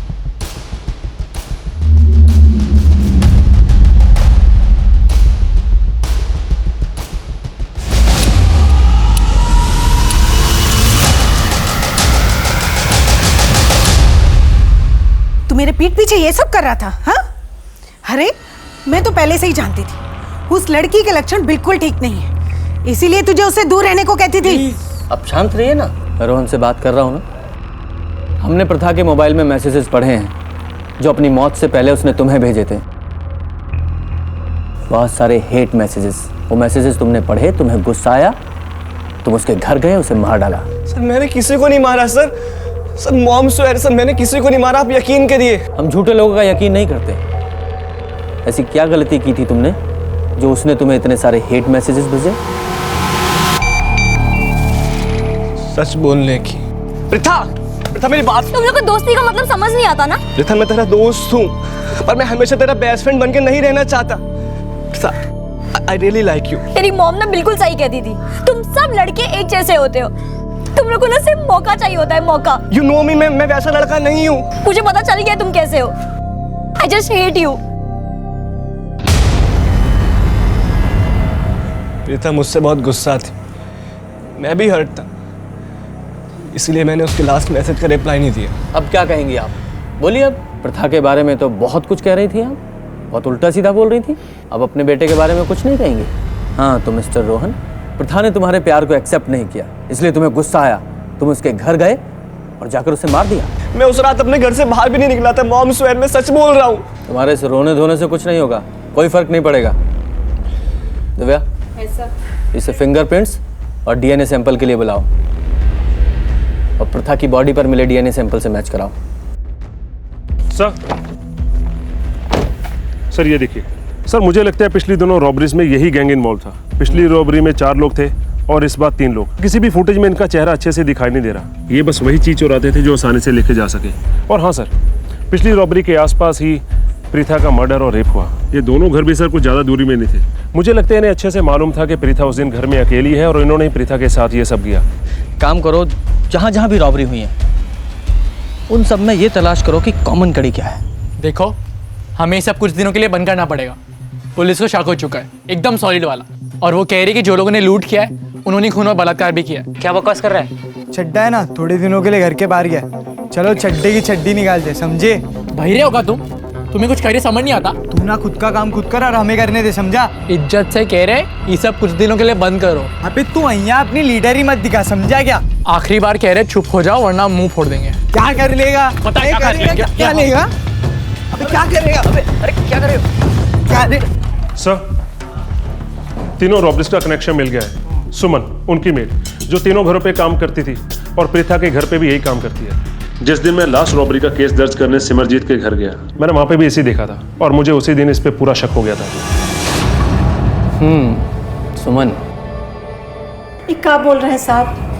हम कुछ नहीं किए हैं। ये लूटपाट खून खराबा हमने कुछ नहीं किया साहब। हमने कब कहा कि तुमने किया है? तुमने करवाया है। ऐसा कौन सा गुस्सा था तुम्हें प्रथा और उसके परिवार पे? ऐसी कौन सी दुश्मनी थी जिसे मरवा दिया तुमने? ये क्या बोल रहे हैं साहब? हमारी क्या औकात है कि हम उस पर गुस्सा करें? हम तो बस अपना काम करते हैं साहब, किसी से कोनो बात भी नहीं करते। हमारा मर्द 2 बच्चा छोड़ के चला गया, एक बड़ा बेटा जो हमें सुनता नहीं और छोटी बेटी वो तो इतनी छोटी है साहब कि उसके सामने अपना दुखड़ा भी नहीं रो सकते। ये सारे तुम्हारे बेटे की उम्र के हैं ना, बल्कि उसके दोस्त ही हैं, है ना? नहीं साहब, मेरे बेटे ने कुछ नहीं किया साहब। बिल्कुल किया है। तुम्हारे बेटे ने और उसके दोस्तों ने मिलकर किया है, बल्कि इसमें तुम भी शामिल हो। वरना ऐसे कैसे होता कि जिन घरों में तुम काम करती हो उन्हीं घरों में रॉबरी होती है? हमको नहीं पता साहब, पर हम कुछ नहीं किया साहब। हम सच बोल रहे हैं साहब, हम कुछ नहीं किया। जाओ यहाँ से। बड़ा बेटा कुछ नहीं किया है साहब। सर, आपने इसे जाने क्यों दिया? सर, इतना तो क्लियर है कि सभी रॉबरीज में इसका और इसके बेटे का हाथ है। And sir, I am sure Preetha को मारने में भी इन्हीं का हाथ है। लेकिन सिंह, हमारे पास इसके खिलाफ कोई सबूत नहीं है और ये औरत आसानी से मुंह खोलने वाली नहीं है। इसका मुंह खुलवाने के लिए हमें और सबूतों की जरूरत है। सर, सबूत है ना। जिन जिन घरों में चोरी हुए सभी घरों में यही काम करती है और चोरी उस समय हुए जब घर के सदस्य बाहर थे। इनका यही मॉडस ऑपरेंडी है। इन सभी रॉबरीज की टाइमलाइन चार्ट बनाते हैं। पहली चोरी हुई है 28 अप्रैल को, दूसरी 16 मई को और तीसरी 4 जून को। यानी कि सभी चोरियों में लगभग 15 से 18 दिन का गैप है। ये चोर छोटी मोटी चोरियां करते हैं, कोई बड़ा हाथ नहीं मारते, जैसे कि लैपटॉप, ज्वेलरी, कैश। इसीलिए इन्हें जल्दी जल्दी चोरी करने की जरूरत पड़ती है। ये लास्ट चोरी जो 4 जून को हुई थी, लगभग इसे 10 दिन हो चुके हैं। यानी कि ये चोर बहुत जल्दी बाहर निकलेंगे। मेरी गट फीलिंग है प्रिया का केस और इन चोरों में कोई ना कोई कनेक्शन तो जरूर है। हमें यह पता करना है कि हमारे एरिया में कौन सी ऐसी फैमिली है जो हाल फिलहाल में बाहर जाने वाली है। इस बार जैसे ही ये चूहे बाहर निकलेंगे हम इन्हें धर दबोचेंगे। सर, इस एरिया में एक ही घर है जिसकी पूरी फैमिली बाहर गई हुई है। हमने नजर रखी है लेकिन अभी तक कोई एक्टिविटी नहीं हुई। नजर रखो, कोई ना कोई कांड तो वो जरूर करेंगे।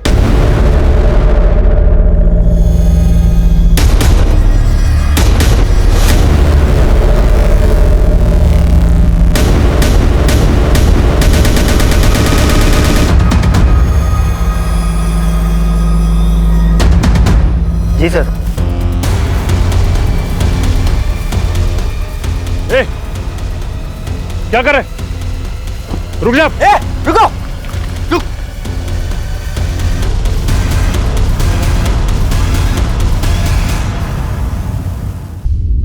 तुम तीनों स्कूल में पढ़ते हो ना?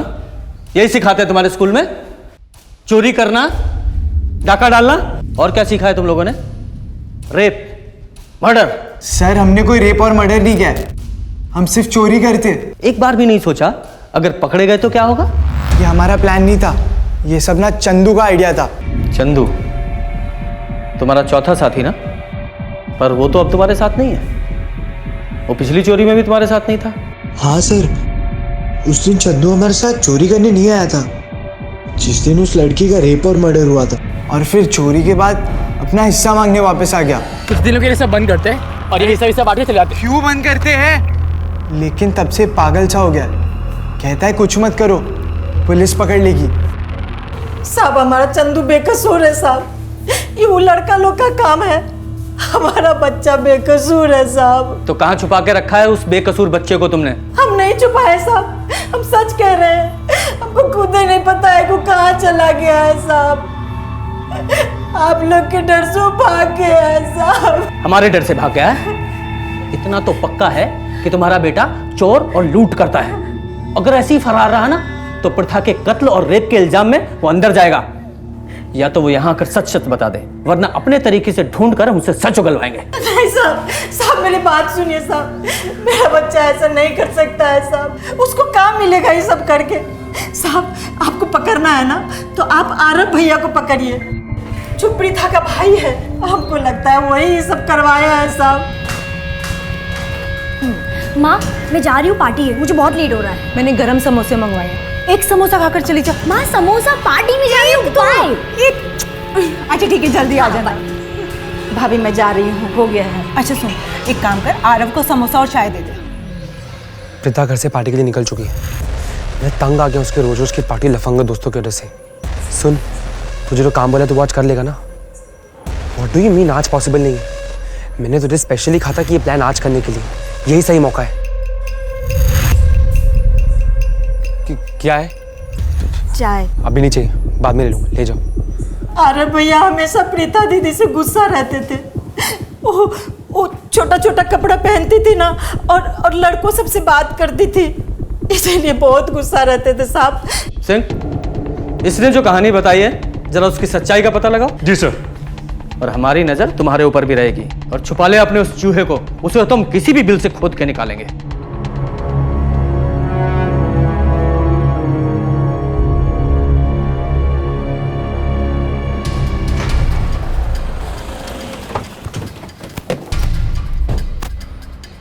तीनों अपनी बहन पे गुस्सा था ना? हाँ। प्रीता घर से पार्टी के लिए निकल चुकी है, मैं तंग आ गया उसके रोज रोज की पार्टी लफंगा दोस्तों की वजह से। सुन, तुझे जो काम बोला तो वो आज कर लेगा ना? अरे पुलिस से झूठ बोलने का कोई फायदा नहीं, हम सब सच पता चलवा लेंगे। तूने किस किस को फोन किया, किसे पैसे दिए? अच्छा होगा अगर तू खुद ही बता दे। अगर हमने अपने तरीके से पता किया ना तो तुझे बहुत दिक्कत होगी, समझा? सर प्रीता छोटे कपड़े पहनती थी, आवारा लड़कों के साथ घूमती थी और रात भर ऐसी घूमती रहती थी सर, इसलिए मैंने उस गुंडे को पैसे दी ताकि वो प्रीता को डरा सके। और सर जिस दिन प्रीता का मर्डर हुआ ना, उस दिन मैंने उस गुंडे से कुछ भी नहीं कहा सर, वो तो घर पे रुकने भी नहीं वाली थी, सिर्फ बाई चांस वो घर पे रुक गई।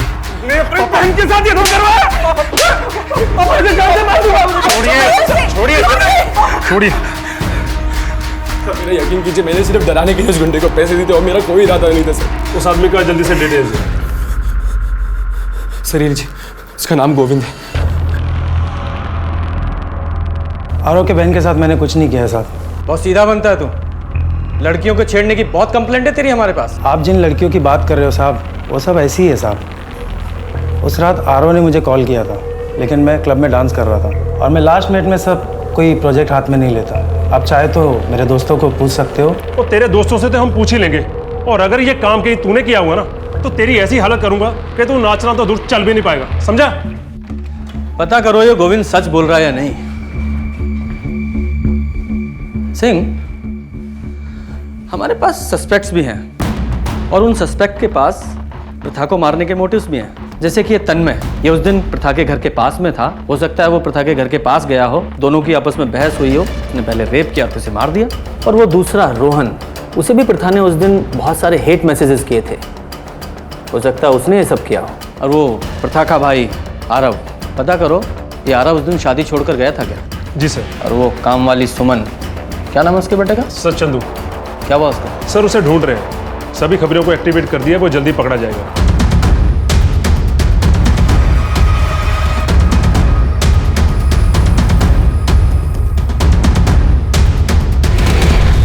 साहब हमारी बात मानिए, हमारे बेटे ने कुछ नहीं किया है साहब, ये सब उसका भाई किया है।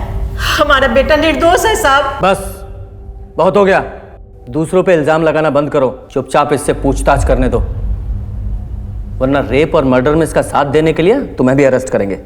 हमने कुछ नहीं किया साहब, हम वहाँ गए ज़रूर थे। हमें याद आया कि माँ ने उस दिन कहा था कि वो लोग शादी के लिए सब लोग जा रहे हैं, तो मैंने सोचा बड़ा हाथ लगेगा। लेकिन जब मैं वहाँ गया हमें लगा शादी से कोई वापस आ गया, लेकिन उस आदमी का मुंह ढका हुआ था और उसने सामने की खिड़की से अंदर हाथ डालकर चाबी निकाली और फिर दरवाज़ा खोला। पहले हमें लगा कोई घर वाला है, हम उसे देखने आगे बढ़े। अच्छी कहानी बनाई, उन्हें सोची या पहले सोच रखी थी? हम सच कह रहे हैं। हम जानते हैं इन सब में तेरा ही हाथ है।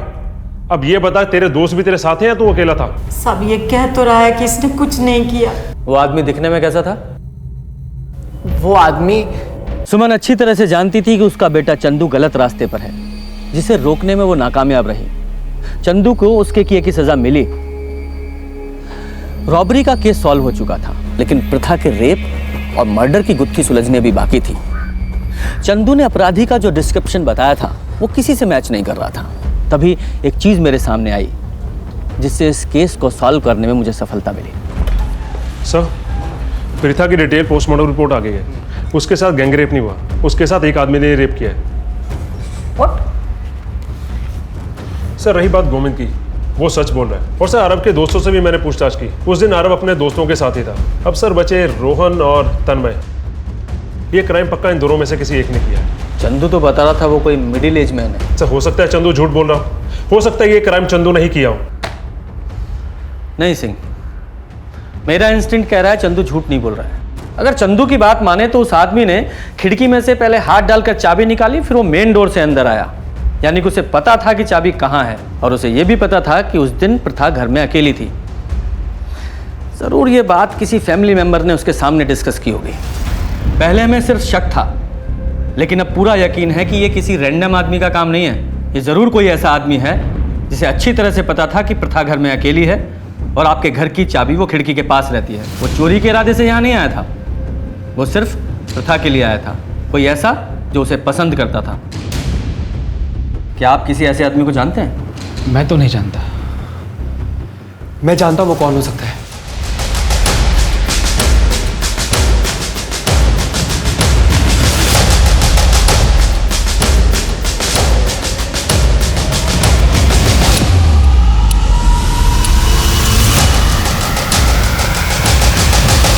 आरव ने तेरे सामने कहा था ना कि उसके घर की चाबी कहाँ रहती है? अरे लेट नाइट का कोई इशू नहीं है यार, मेरे हॉल की खिड़की के पास वो चाबी रखी है ना, बस उसी से आ जाऊंगा। और उस दिन मैंने सिर्फ तुझे बताया था कि हम सब लोग शादी में जा रहे हैं। जल्दी करो भाई।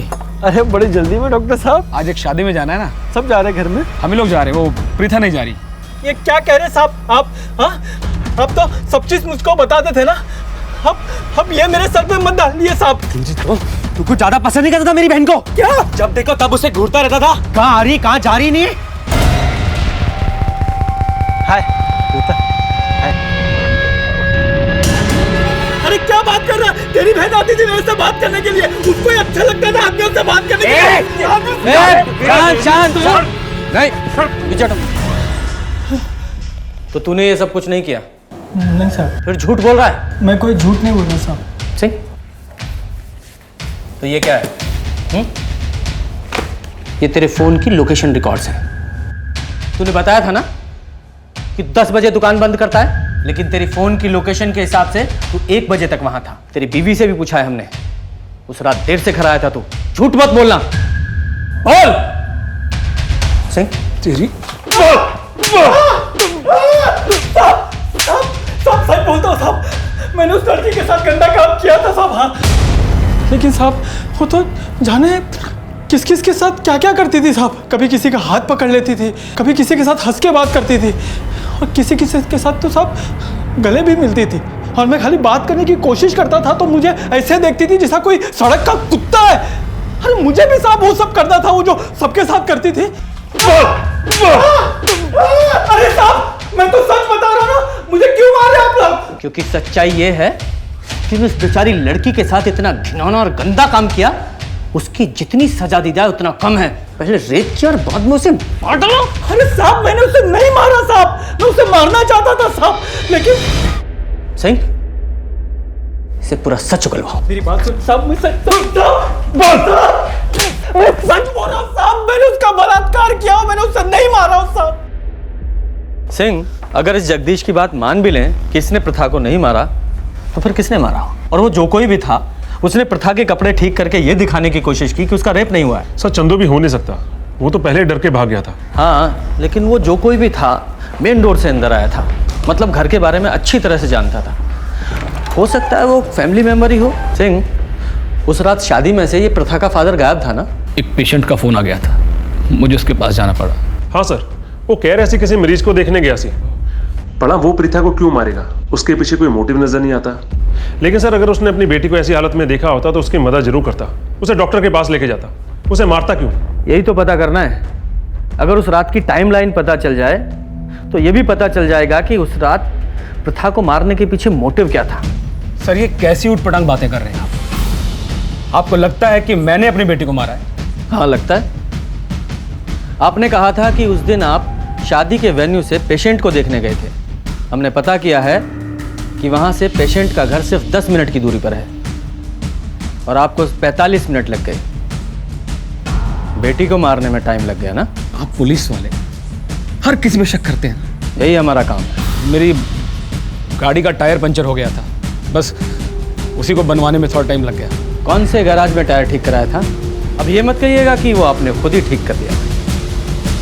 क्या हुआ, बहुत नर्वस लग रहे? नर्वस हो रहा हूँ क्योंकि अगर उस गैराज वाले ने मुझे नहीं पहचाना तो आपका शक यकीन में बदल जाएगा कि मैंने ही अपनी बेटी को मारा है। तो फिर दुआ कीजिए कि वो गैराज वाला आपको पहचान ले। सर, मैंने उस मैकेनिक से गल की थी, वो कह रहा था उसने विद्युत को पहचान लिया है। उसने बताया कि वो उस रात उसके गैरेज में आया था, उसने अच्छे कपड़े पहने थे और वो किसी पेशेंट को मिलने की जल्दी मचा रहा था। बाप मैकेनिक के पास आया, फिर पेशेंट के पास गया, और भाई पहले से ही दोस्तों के पास था। जी सर। और माँ, उसने बेटी के बहुत सारे मिस कॉल्स देखे और जल्दी जल्दी मिलने घर आ गई। मतलब तीनों में से कोई नहीं था। तो फिर कौन है? सिंह, इस केस की फाइल लेकर आओ। जी सर। की ढूंढ रहे हो सर?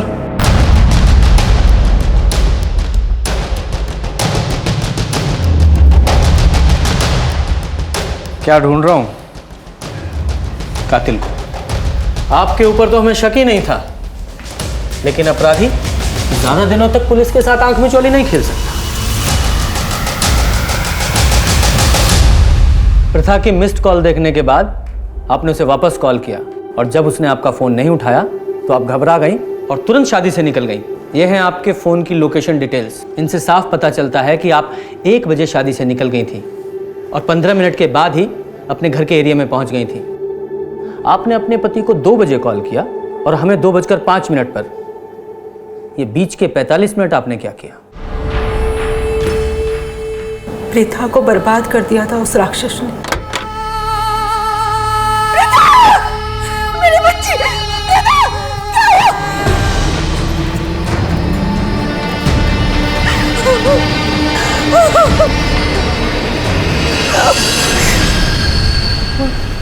जिस दरिंदगी के साथ उसके साथ रेप हुआ, उस दर्द के साथ वो नहीं जी सकती थी। वो जिंदा तो रहती, लेकिन घुट घुट के मर जाती। मैंने हमेशा उसे समझाया था कि दुनिया अच्छाई नहीं देखती है। लोग हमेशा मेरी बेटी को गलत कहते थे। उसका हंसना, उसका लड़कों के साथ बात करना, उसके छोटे कपड़े पहनना, बस इन सब बातों से ही लोगों ने अंदाजा लगा लिया कि उसका कैरेक्टर खराब है।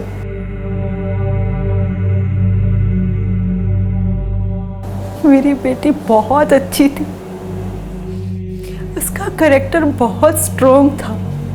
मुझे पता था कि रेप के बाद लोग मेरी बेटी को ब्लेम करेंगे, हमें ब्लेम करेंगे। इसीलिए मुझे लगा कि मौत ही उसके लिए बेटर ऑप्शन। माँ थी मैं उसकी, उसके साथ गलत कैसे होने दे सकती थी। इसीलिए मैंने उसे मारकर सही काम किया। मुझे अपने परिवार के लिए जो सही लगा मैंने वही किया। आपने कानून को अपने हाथ में लेकर सही नहीं किया। आपकी बेटी को जिंदा रहना चाहिए या नहीं, ये डिसाइड करने का हक आपको नहीं था। आपकी बेटी बहुत स्ट्रांग थी एंड आई एम श्योर अपने साथ हुए इस अपराध के बाद भी वो बहुत आत्मसम्मान के साथ अपनी जिंदगी जीती, और आपने उसकी जिंदगी छीन ली।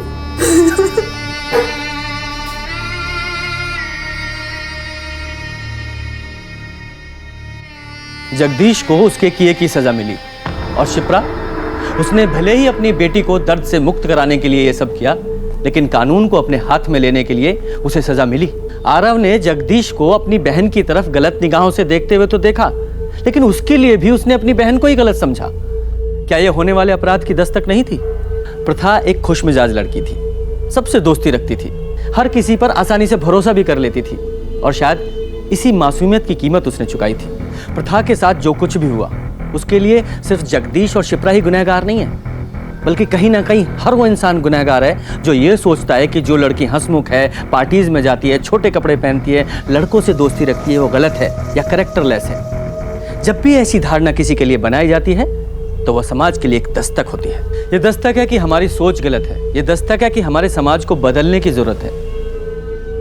हर लड़की को अपनी जिंदगी अपने तरीके से जीने का हक है। अगर किसी को बदलना है तो ऐसे लोगों की सोच को जो प्रथा जैसी लड़कियों को गलत समझते हैं। इसी के साथ मैं सीनियर इंस्पेक्टर प्रशांत कौशिक आपसे विदा लेता हूं। फिर मिलेंगे, तब तक देखते रहिए क्राइम पेट्रोल दस्तक। मकसद बताना नहीं, बचाना है। जय हिंद। क्राइम पेट्रोल के और भी दिलचस्प कहानी देखने के लिए हमारे चैनल को सब्सक्राइब करें और बेल आइकॉन दबाना न भूलें।